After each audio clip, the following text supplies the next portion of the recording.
Salut à toi champion. On connaît tous le mec qui utilise une bande entière pour strapper sa cheville, ou du ragondin qui utilise des bandes de 50 000 couleurs différentes et il veut pas en partager une seule avec nous. Et ça, le strapping et les bandes de couleurs multicolores, c'est quelque chose qu'on voit dans n'importe quel niveau, monde pro ou monde amateur. Mais pourquoi au foot par exemple on utilise ça? Et surtout, c'est quoi la différence entre la bande blanche et la bande rose et la bande bleu. Allez, avant de commencer, bien sûr, je vais te demander si ma chaîne te plaît, si mes vidéos te plaisent. N'hésite pas à t'abonner, à mettre un petit pouce bleu, un commentaire ou à partager la chaîne.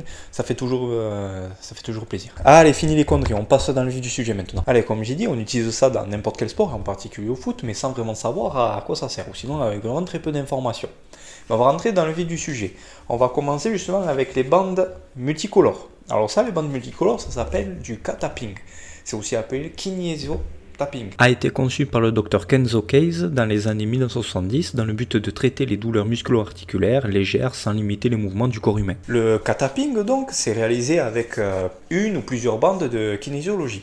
On peut l'acheter soit en rouleau ou en bande. Moi je l'ai acheté en bande parce que c'est beaucoup moins cher. Alors ces bandes là, alors attendez, j'ai le micro dans une main, je vais en prendre qu'une parce que ça devient vraiment galère.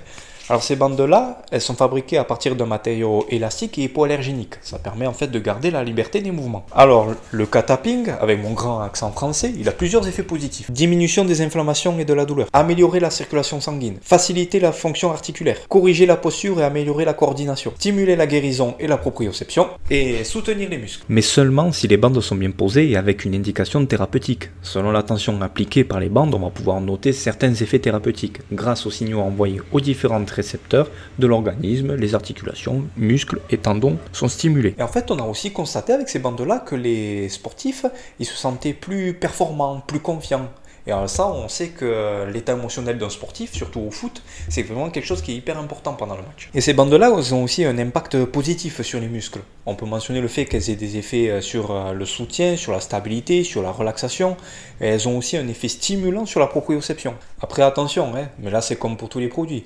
Pour que ça fonctionne, faut pas le poser n'importe comment. Après, pour la pose, c'est pas compliqué. C'est juste t'enlèves la bande blanche et tu touches pas la bande collante. Logique. Par contre, le sens de la bande, elle est vraiment très importante parce qu'elle influence les perceptions sensitives et proprioceptives pour avoir une bonne amélioration du réflexe myotatique et aussi avoir une bonne restitution de la mobilité articulaire. Mais en plus de ça, pour la pose, il faut savoir que selon la tension exercée, l'effet sera différent. Plus elle sera tendue, plus elle exercera une pression sur la zone. Et au contraire, moins elle sera tendue, plus elle permettra le repos musculaire et le drainage. Le K-tapping est issu du monde sportif professionnel pour tous les effets cités plus haut et au final, une optimisation du mouvement sportif ainsi que de la performance. Elle est aussi indiquée en cas d'hématome, de déchirure et d'autres blessures comme les tendinopathies. Elle s'est démocratisée et est maintenant présente dans le monde sportif amateur comme le foot, le basket, le volley, le tennis, etc., etc. Et elle est même maintenant présente dans le milieu médical comme dans les cabinets de kiné ou d'ostéopathes. Et là on va parler hors sportif, mais les bandes multicolores, elles permettent aussi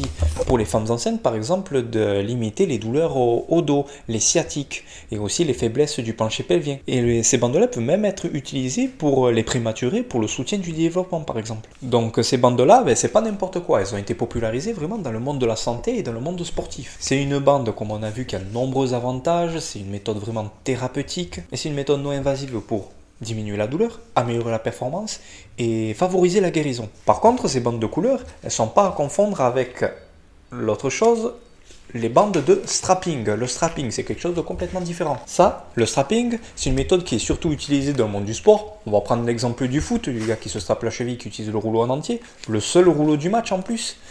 Tout simplement pour immobiliser une articulation. C'est une technique d'immobilisation. C'est un traitement mécanique qui intervient sur les blessures sportives ou les douleurs. Le strapping, c'est une technique de contention plus ou moins souple réalisée par entrecroisement de bandes servant à immobiliser partiellement une articulation, un muscle ou un tendon blessé. Le but, c'est de maintenir l'articulation ou le membre touché dans une position où la douleur est moins importante ou inexistante, pour limiter les aggravations. Ou alors le bandage il peut être fait aussi en prévention pour soutenir une articulation fragilisée. Après, bien sûr que le strapping il a des effets positifs. Alors son effet positif déjà il est préventif. Il permet tout simplement de soutenir une articulation qui est soumise à des gestes répétitifs, brusques ou douloureux. Mais aussi de préventif dans le sens où ça permet de soutenir une articulation fragilisée. Il a aussi un effet éducatif, ça permet de ressentir les gestes à éviter. Et il a aussi bien sûr un effet thérapeutique qui permet de soulager et d'améliorer la cicatrisation et aussi de diminuer la douleur. Et en plus de ça, mis au moment de la blessure, il a un effet compressif pour favoriser la coagulation et éviter les œdèmes. Et la grande différence entre le strapping et le cattapping, c'est que le strapping, lui, il va créer des véritables contentions.